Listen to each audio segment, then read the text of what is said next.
বাইরে বৃষ্টি পড়ছিল আর কিছু গরম গরম খেতে ইচ্ছা করছিল, তো ঝটপটে আমি বানিয়ে নিলাম এই সিঙ্গাড়াটাকে।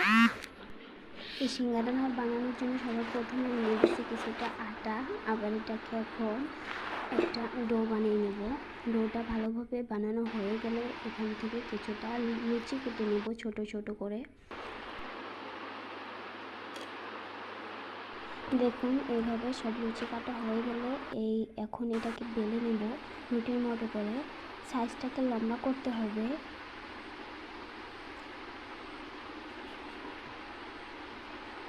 বেলে নেওয়া হয়ে গেলে এটাকে মাঝখান থেকে কেটে নেব।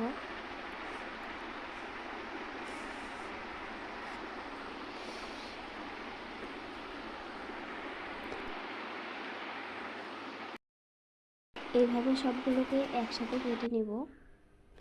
এখন এই সাইডে কিছুটা আমরা পানি দিয়ে দেবো। পানির মধ্যে কিছুটা আলু দিব, এটাকে ভালোভাবে সেদ্ধ করে নেব।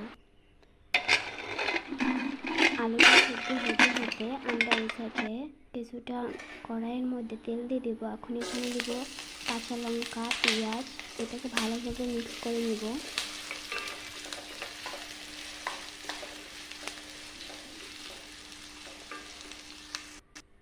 এখন এখানে দিয়ে দেবো কিছুটা লঙ্কার গুঁড়ো, হলুদ গুঁড়ো আর কিছুটা জিরার গুঁড়ো, এটাকে ভালোভাবে মিক্স করে নেব।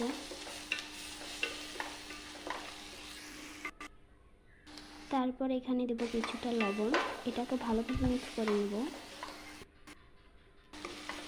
এখন এখানে দিয়ে দেবো আমরা সেদ্ধ করে রাখা আলু। আলুটাকে দেওয়ার পর এটাকে ভালোভাবে মিক্স করে নেব।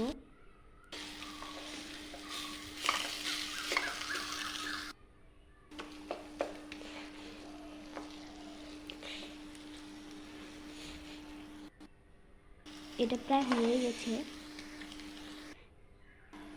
এখন এটাকে আমরা ভালোভাবে নামিয়ে নেব। অন্যদিকে বেলে রাখা রুটিটাকে আমরা এইভাবে ফোল্ড করে নেব।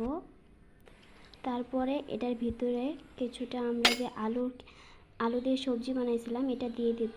আরেকটাকে এইভাবে মুড়ে নেব। এখন এটাকে বন্ধ করে দিব। ঠিক এইভাবে সবগুলোকে আমরা বানিয়ে নেব।